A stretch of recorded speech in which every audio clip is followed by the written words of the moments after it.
Londres, année 1920. Imaginez un bal où les héritiers de l'aristocratie se déguisent en nourrissons, nagent nus dans des thermes antiques, sniffent de la cocaïne sur des plateaux d'argent. Sous vos yeux, ils rient, ils dansent, ils s'embrasent. Mais derrière les plumes et le champagne, une vérité glaciale. Ils fuient la mort, et leur monde s'effondre. Voici l'histoire interdite des Bright Young Things, la jeunesse brillante qui scandalisa un empire et paya le prix ultime. Un grondement sourd résonne encore dans les mémoires, comme l'écho d'un monde englouti par les flammes. L'Europe sort à peine du cataclysme de la Grande Guerre, et déjà un autre souffle s'élève dans les rues de Londres. Imaginez. Une porte s'ouvre sur un manoir aux boiseries séculaires. Les portraits austères d'ancêtres poussiéreux vous fixent, mais le spectacle qui vous attend n'a rien d'aristocratique. Dans le grand salon, des lanternes chinoises pendent de lustres baroques. Des châles de soie colorés recouvrent les meubles de famille. Trompettes, tambours et pianos improvisent une cacophonie de jazz enfiévré. Les corps dansent, tournoient, s'abandonnent à une transe nouvelle. Quelqu'un vous tend un verre, champagne mêlé d'absinthe, liquide étincelant qui brûle et enivre. Vous venez d'entrer dans l'univers des Bright Young Things, ces jeunes brillants, qui allaient faire trembler les conventions d'un empire. Mais pourquoi cette frénésie? Pourquoi ce désir insatiable de brûler la nuit, d'insulter le passé, de défier l'ordre établi? La réponse est simple et terrible, parce qu'ils savaient, dans leur chair, que la mort pouvait frapper à tout instant. Entre 1914 et 1918, plus de 70 millions de jeunes hommes sont envoyés au front. Tranchées, gaz, artillerie. La guerre industrielle dévore 9 millions de soldats. À ces morts s'ajoutent 7 millions de civils, fauchés par les bombardements ou la faim. Et comme si l'apocalypse ne suffisait pas, une épidémie s'abat sur le monde en 1918. La grippe espagnole, 500 millions de personnes contaminées, 100 millions de vies anéanties, une mortalité qui frappe surtout les plus vigoureux, les 20 ans, les 30 ans, ceux qui, selon toute logique, auraient dû porter l'avenir. Quand, le 11 novembre 1918, les canons se taisent enfin, l'humanité est à genoux.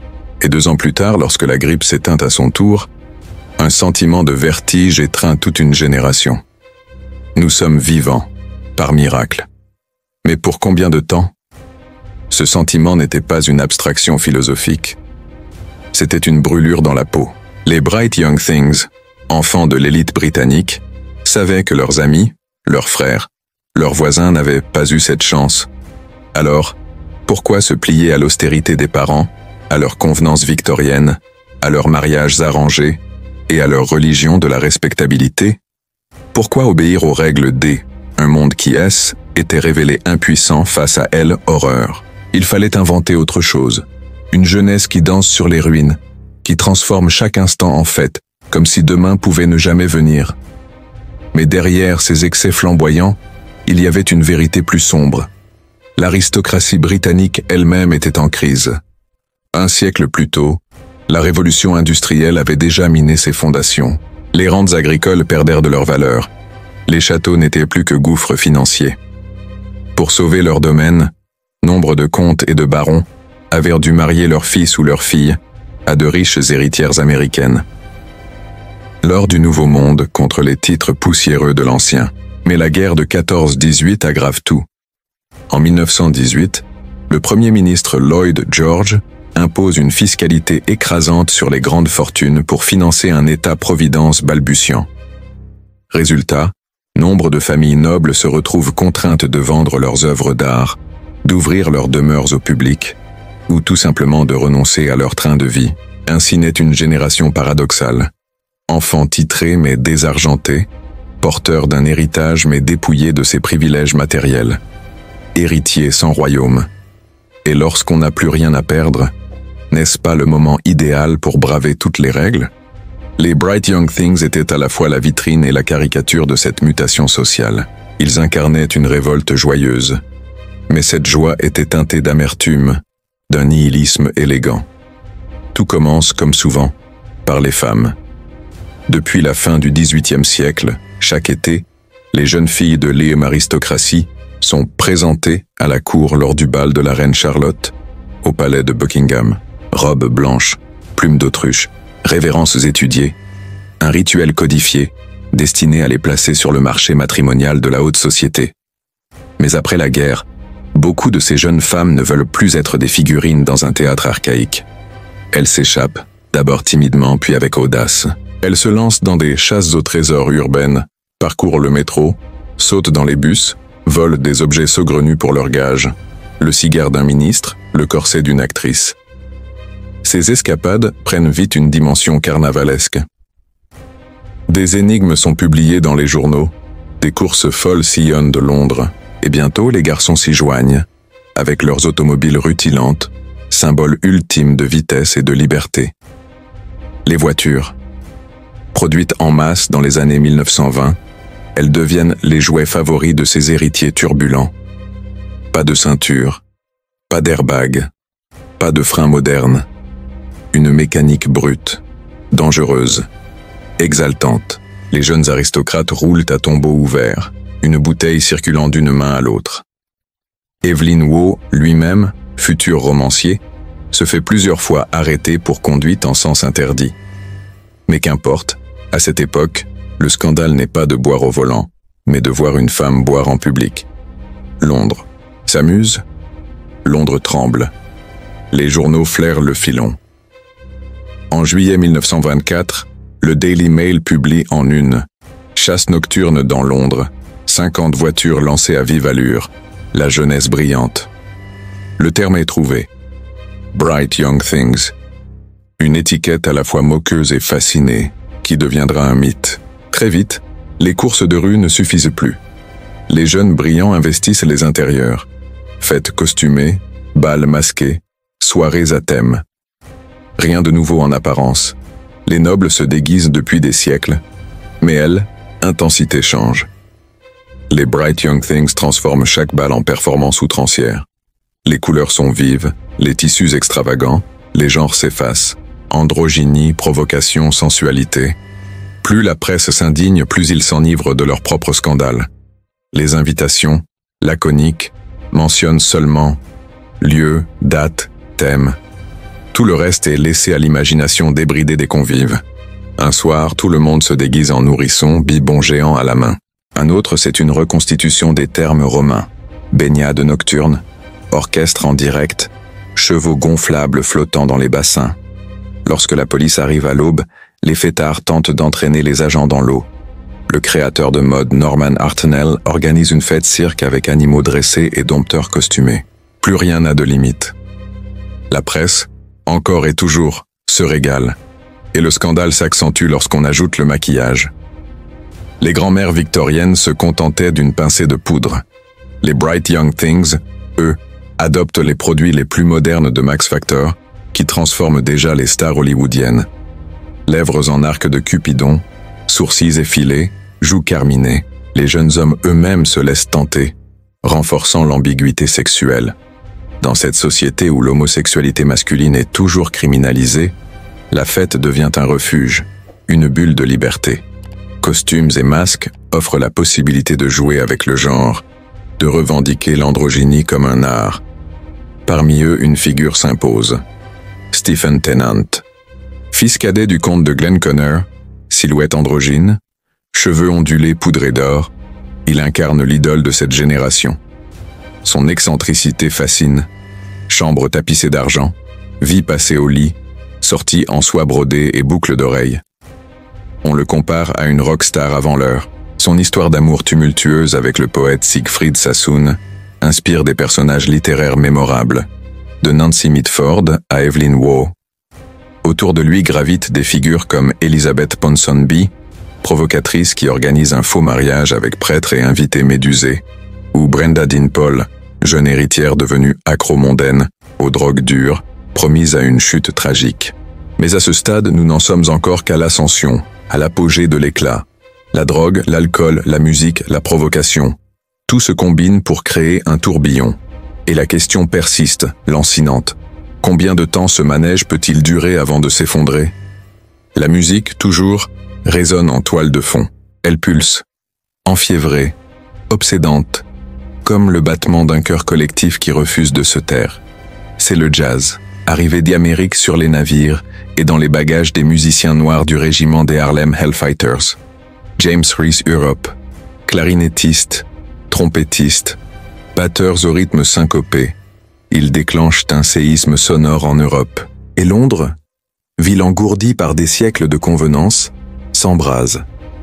Les Bright Young Things adoptent ces sons interdits, condamnés par les moralistes comme une musique du diable, mais adorés par la jeunesse comme un cri de liberté. Dans les salons privés, dans les clubs clandestins, les notes de Louis Armstrong, de Bessie Smith ou de Duke Ellington résonnent jusqu'à l'aube. Et quand l'aube se lève, personne ne veut croire que la fête est finie. Car la fête est tout. Elle est l'oxygène, l'antidote, la revanche sur la mort. Mais pour la rendre plus intense encore, il faut du carburant. L'alcool d'abord. Si les pères sirotent encore du Porto dans les fumoirs et des Bourgognes poussiéreux, les jeunes préfèrent l'audace des cocktails. Inspirés des speakeasies américains nés de la Prohibition, les bartenders exilés traversent l'Atlantique et s'installent dans les hôtels londoniens. Le Ritz, le Savoy, Dry Martini, Daiquiris, champagne frappé, punch sucré, chaque mélange devient une arme d'oubli. Le cocktail fétiche des Bright Young Things, un breuvage explosif appelé Death in the Afternoon, champagne, gin, absinthe, une gorgée, et le monde vacille. Une deuxième, et la nuit peut commencer. Mais certains ne s'arrêtent pas là. La cocaïne, déjà répandue dans les officines médicales à la fin du XIXe siècle, circule dans les soirées. La morphine, prescrite après des fausses couches ou des traumatismes, devient dépendance. La héroïne, interdite, attire par sa dangerosité. Brenda Dean Paul en fait son poison, son emblème. On la surnomme la droguée de la haute société, spectacle vivant de la décadence. Elle vend ses bijoux, vole, se perd, revient, s'écroule encore.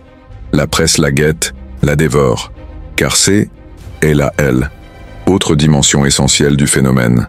Les Bright Young Things existent parce qu'on parle des eux. La presse de l'après-guerre a soif de sensations. Les grands journaux, qui publiaient naguère des dépêches du front, cherchent désormais du scandale, des récits humains, des histoires de luxe et de déchéance. Les jeunes brillants sont une manne inespérée, riches, beaux, provocateurs, frivoles. Chaque nuit, un domestique ou un invité indiscret téléphone à la rédaction un Daily Express ou un Daily Mail pour vendre un potin, une anecdote croustillante. Patrick Balfour, futur baron Kinross, publie même une chronique sous pseudonyme. Nancy Mitford, l'aînée des sœurs scandaleuses, écrit elle aussi pour une revue féminine. Les Bright Young Things deviennent personnages de feuilleton, héros de papier, mais qui manipule qui? Sont-ils les victimes d'une presse vorace ou les complices d'un système où la notoriété vaut plus que l'honneur? Car la célébrité est leur seconde drogue. Se voir immortalisé dans Tatler ou Vogue est presque aussi grisant qu'une coupe de champagne. Cecil Beaton l'a compris. Ce jeune homme, issu de la classe moyenne, rêve de gloire. Il photographie ses amis brillants, les pare de costumes extravagants, retouche les clichés pour accentuer l'illusion du glamour. Sa carrière explose. Vogue, Vanity Fair lui ouvrent leurs pages. Le public, avide, contemple ces images d'un autre monde et s'évade par procuration. Les Bright Young Things sont à la fois des icônes et des marionnettes, les artisans et les prisonniers de leur propre mythe.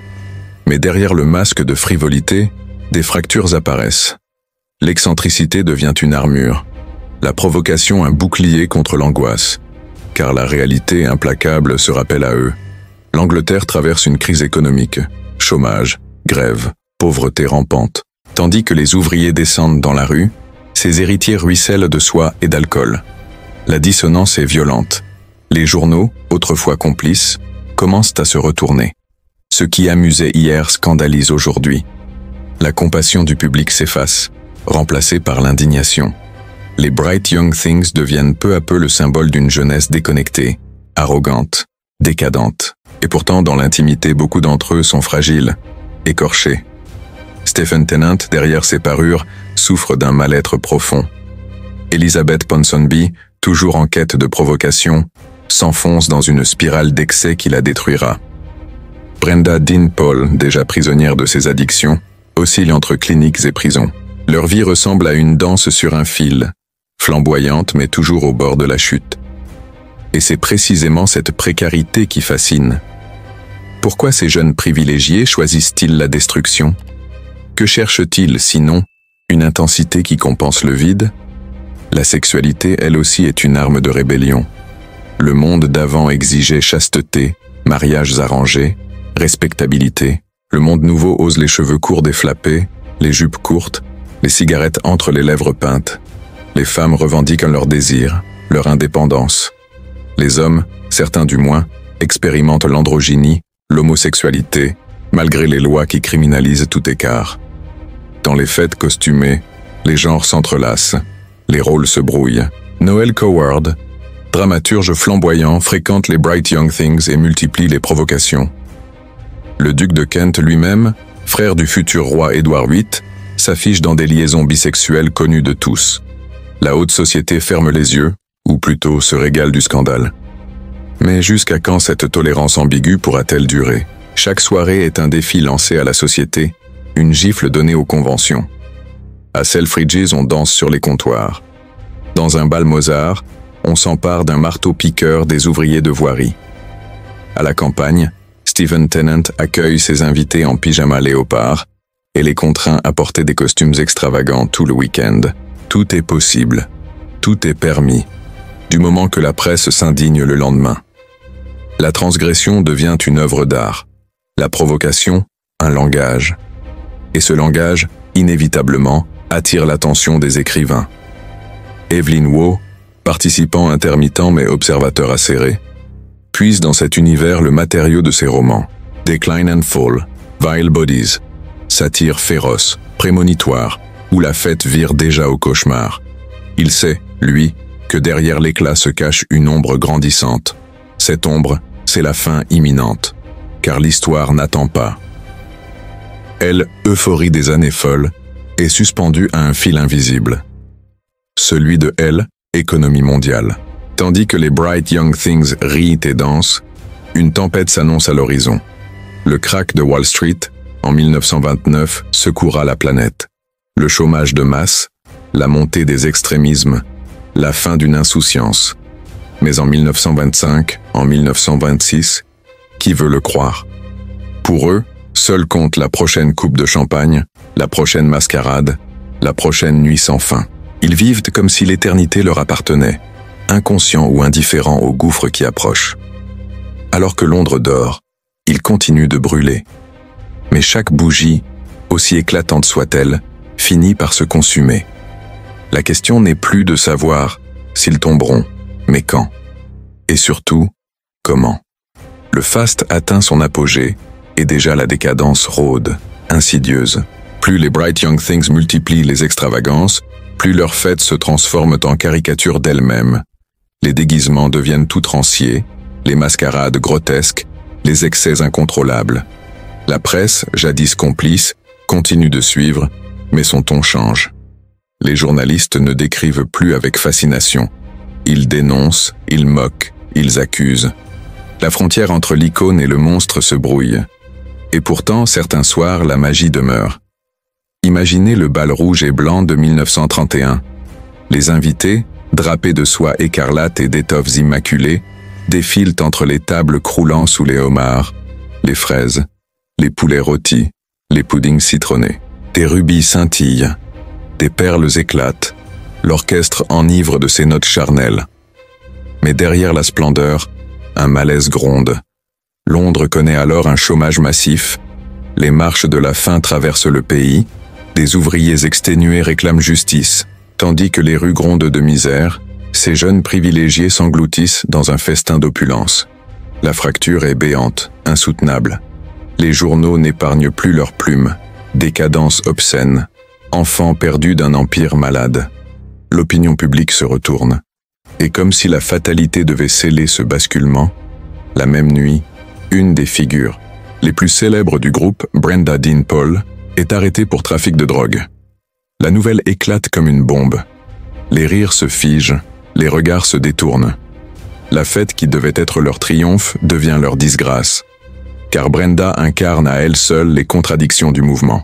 Fille d'un baronnet éduqué dans la rigueur d'un couvent, elle s'était jetée avec avidité dans la vie nocturne de Berlin, avant de revenir à Londres auréolée de scandales. Ses yeux brillants, ses poses étudiées, sa soif de notoriété l'avaient faite reine d'un soir. Mais la morphine, la cocaïne, l'héroïne avaient vite transformé la diva en spectre. Ses allées et venues incessantes en prison ou en clinique faisaient d'elle un feuilleton vivant. La presse la surnomma « la droguée de la haute société » et son image devint le miroir des excès du groupe.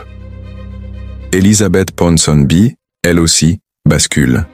Toujours avide de provocation, toujours en quête d'un nouveau scandale, elle ne voit pas que l'époque change, que l'indulgence s'épuise. Elle organise encore des mascarades, des mariages fictifs, des beuveries absurdes. Mais désormais, ses invités ne sont plus l'élite dorée. Ce sont des marginaux, des noctambules en quête de sensations.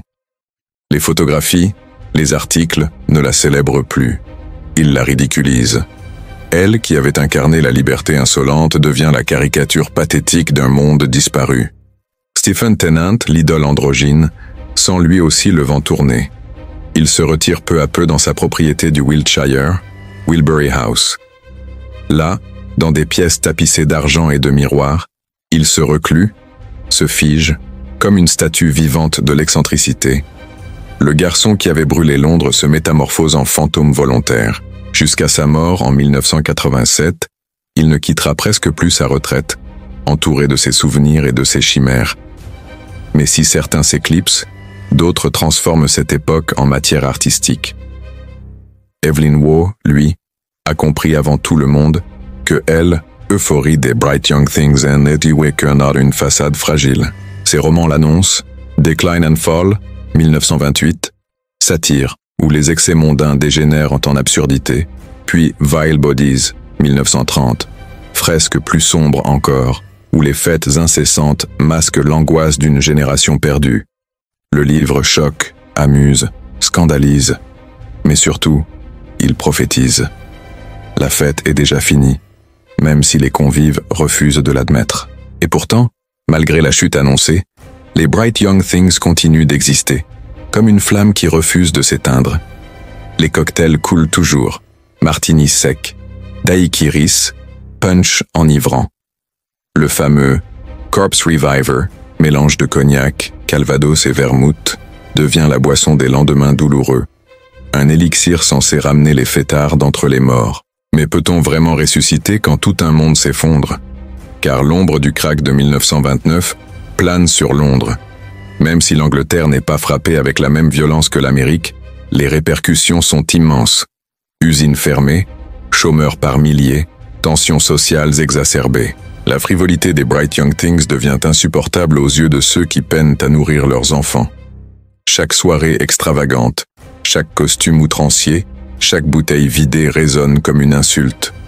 L'opinion, la presse, le pouvoir politique, tous commencent à se lasser de cette aristocratie d'opérette. Mais le drame chez eux n'est jamais loin. Brenda sombre dans la folie et la dépendance. Elizabeth, incapable de s'arrêter, poursuit ses excès jusqu'à la mort. Le prince de Galles, David, futur Édouard VIII, s'affiche aux soirées avec sa maîtresse Freda Dudley Ward, attisant l'inquiétude de ses parents. L'héritier du trône, censé incarner la dignité, se vautre dans les mêmes mascarades que ses amis décadents. Le scandale est latent, explosif. La mort rôde aussi, silencieuse. Plusieurs membres du cercle disparaissent prématurément, victimes d'overdoses, de maladies, d'accidents. Chaque disparition est un rappel cruel. Derrière les plumes, derrière le champagne, derrière le maquillage, il n'y a que des corps fragiles, des vies mortelles. Mais loin de les calmer, ces drames semblent attiser la soif des survivants. Comme si, plus l'abîme se rapprochait, plus il fallait danser au bord du gouffre. Les artistes immortalisent cette frénésie. Cecil Beaton continue de photographier, mais ses clichés deviennent plus sombres, plus stylisés, presque funèbres. Ces modèles, maquillés, costumés, ressemblent à des statues érigées sur un cimetière de gloire. Evelyn Waugh, quant à lui, affine sa plume. Son chef-d'œuvre, Brideshead Revisited, 1945, écrira l'épitaphe d'un monde disparu, celui d'une jeunesse aristocratique flamboyante et condamnée. Et pendant ce temps, l'histoire avance. L'Allemagne s'enfonce dans le chaos de la République de Weimar, l'Italie se livre à Mussolini, l'Europe entière sent le souffle du fascisme, mais dans les salons londoniens, on ferme les yeux, on détourne la tête. On préfère un gramophone, une danse endiablée, une coupe de champagne. Peut-être sentent-ils confusément que leur temps est compté. Peut-être savent-ils qu'après eux, viendra un silence de plomb. Car déjà, un autre conflit se prépare. Une guerre plus vaste, plus totale, plus destructrice encore. Lorsque les bombes tomberont sur Londres en 1940, il ne restera rien des mascarades des années 1920. Les Bright Young Things apparaîtront alors comme une parenthèse, une comète flamboyante qui aura traversé le ciel, D, Angleterre avant de S, éteindre dans le fracas de l'histoire. Mais avant ce crépuscule, il reste quelques étincelles. Leurs fêtes, leurs scandales, leurs provocations sont encore là, même si le monde les regarde désormais avec sévérité. Ce N et plus L âge de l'innocence. C est celui de la décadence consciente, assumée, suicidaire. Les Bright Young Things ne sont plus les enfants joyeux d'une Angleterre traumatisée, mais les fantômes vivants d'une aristocratie mourante. Et pourtant, une question demeure. Étaient-ils vraiment frivoles, ou ont-ils simplement osé montrer, sans phare, la vérité de leur époque? Était-ce une fuite ou une révolte? Une folie passagère ou la manifestation la plus pure de la conscience de leur mortalité? Ce mystère plane encore, indéchiffrable. Mais une chose est certaine, leur étoile, aussi brillante soit-elle, ne pourra plus tarder à s'éteindre. La lumière décline, et avec elle, s'éteint le règne des Bright Young Things. Les années 1920 touchaient à leur fin, et ce qui avait commencé comme une explosion de vitalité, un carnaval insolent sur les ruines de la guerre, se transformait en mascarade lugubre. La société, qui les avait d'abord adulés, les conspuait désormais. Les journaux, jadis complices, publiaient désormais des unes assassines. On ne voyait plus en eux l'insouciance de la jeunesse, mais l'arrogance d'une caste déchue, indifférente à la misère du peuple. Chaque scandale enfonçait un clou supplémentaire dans le cercueil de leur légende. Elizabeth Ponsonby, l'ancienne muse des soirées, poursuivait ses excès sans relâche. Mais le charme s'était évaporé. Elle n'était plus qu'une silhouette errante, s'accrochant à des compagnons de plus en plus douteux. Ses provocations n'amusaient plus, elles agaçaient. En 1940, elle mourut dans l'ombre, simple réceptionniste de boîte de nuit, dévastée par l'alcool, à 40 ans à peine. Ironie tragique. Elle, qui avait incarné l'avant-garde, ne reçut même pas l'éclat d'un dernier scandale. Sa mort passa presque inaperçue. Brenda Dean Paul, elle, connut une lente agonie. Ses séjours en prison, ses cures avortées, ses rechutes répétées, la transformèrent en spectre. Elle survécut pourtant plus longtemps, jusqu'en 1959. Mais ses dernières années se déroulèrent derrière les murs d'un hôpital psychiatrique. L'ancienne reine des fêtes, qui avait électrisé Londres, mourut dans le silence, oubliée. Son nom resta attaché à une étiquette cruelle, la droguée de la société. Stephen Tennant, au contraire, choisit le retrait. L'androgyne doré, enfant chéri des journaux, se réfugia dans son manoir, Wilbury House. Là, il vécut comme un reclus, entouré de miroirs, de papiers peints argentés, de souvenirs d'un âge révolu. Il refusa obstinément d'achever son grand roman, projet fantomatique qu'il annonça sans jamais le publier. On venait le visiter parfois pour contempler cet étrange ermite qui avait été le dandy absolu. Il survécut jusqu'en 1987, témoin vivant de sa propre légende, figé comme une relique. Mais peut-être était-ce, au fond, la plus cruelle des punitions, vivre assez longtemps pour voir son éclat se ternir. Et puis il y avait David, le prince de Galles, symbole éclatant de cette génération frivole. Il incarnait l'héritier indigne. Toujours accompagné de sa maîtresse Freda Dudley Ward, il participait aux mascarades avec la même insouciance que ses camarades aristocrates. Lorsque le moment vint de monter sur le trône, il révéla au monde ce que beaucoup savaient déjà. Il ne voulait pas régner, il voulait aimer et jouir. En 1936, à peine couronné sous le nom d'Edward VIII, il abdique pour épouser Wallis Simpson, américaine divorcée. scandale planétaire. L'Angleterre, déjà méfiante envers les excès des Bright Young Things, voit son monarque se détourner de sa mission sacrée pour une passion jugée indécente. C'est la fin d'une époque, l'aveu éclatant que la vieille aristocratie n'a plus la force de se maintenir. Son frère cadet, George, duc de Kent, n'eut pas davantage de rédemption. Bisexuel assumé en privé, amant de Noel Coward et de bien d'autres, il vivait lui aussi au rythme des fêtes et des scandales. Mais la guerre vint mettre un terme à ses errances. En 1942, il périt dans un accident d'avion, laissant derrière lui une légende trouble, entre héroïsme discret et rumeurs sulfureuses. Le monde, lui, n'attendit pas. La crise économique puis la montée des totalitarismes balaya l'insouciance des années folles. Et en 1939, quand éclata la Seconde Guerre mondiale, la fête s'acheva définitivement. Londres, bombardée, plongée dans le Blitz, n'avait plus de place pour les mascarades. Les survivants des Bright Young Things, vieillis prématurément, durent affronter une réalité qu'ils avaient longtemps niée. L'histoire, implacable, venait de présenter l'addition. Mais leur mémoire ne disparut pas. Evelyn Waugh, dans Brideshead Revisited publié en 1945, transforma leurs excès en une fresque mélancolique. Il évoqua la beauté fragile, les amours interdites, les illusions perdues. Le roman, plus tendre que ses satires précédentes, fit revivre ce monde englouti avec une nostalgie poignante. Nancy Mitford, elle aussi, immortalisa leurs jeunes années dans « À la recherche de Elle, amour et Elle, amour dans un climat froid ». Leurs pages, mordantes, drôles, mais aussi cruelles, devinrent les archives romanesques d'une génération consumée par ses propres flammes.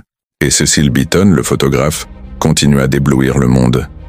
De ses débuts parmi les Bright Young Things, il conserva le goût du glamour outrancier. Mais sa carrière le mena bien plus loin. Il devint, elle, œil officiel de la royauté britannique, puis le compagnon des Rolling Stones et d'Hollywood. À 70 ans, il posait encore aux côtés de Mick Jagger, preuve que la flamme des années folles avait trouvé des héritiers inattendus. Alors, que reste-t-il des Bright Young Things? Une légende ambiguë, faite de champagne et de cendres. Ils furent les enfants d'un temps maudit, celui qui suit les grandes catastrophes et précède les cataclysmes. Leur extravagance n'était peut-être pas de la frivolité, mais une tentative désespérée de conjurer la mort, de donner un sens à l'absurde. Ils savaient, au fond, que leur monde s'écroulait. Ils n'avaient pas choisi la guerre. Ils n'avaient pas choisi la grippe, mais ils avaient choisi de danser, d'aimer, de choquer. Leur crime fut d'avoir crié trop fort ce que tous ressentaient en silence. La vie est brève, la vie est fragile, et l'ennemi approche toujours. Mais voici la question qui hante encore. Leur folie était-elle unique? Ou bien n'était-elle que le prélude à d'autres flamboyances, à d'autres rébellions de jeunesse, à d'autres danses sur le volcan? Car après eux vinrent les existentialistes, les hippies, les punks, les clubbers. Chaque génération réinvente sa manière de défier la mort par la fête, et chacune finit inévitablement par payer le prix. La nuit est tombée sur les Bright Young Things. Les lustres se sont éteints, les gramophones se sont tus, les plumes et les soies ont pourri dans les coffres. Mais l'écho de leurs rires, de leurs excès, de leurs scandales continue de résonner. Dans les mémoires, dans les romans, dans les photographies jaunies, ils demeurent. Figure d'une jeunesse perdue, ange déchu d'un empire vacillant. Et quelque part, dans une maison de campagne abandonnée, on raconte qu'il subsiste encore un coffre fermé, contenant les journaux intimes, les lettres et les photographies inédites de cette époque.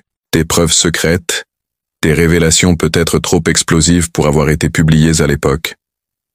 Certains affirment que ce coffre pourrait changer l'histoire telle qu'on la connaît, dévoiler ce que la presse avait choisi de taire. Mais existe-t-il vraiment? Qui osera l'ouvrir? Et surtout, que découvrirait-on à l'intérieur?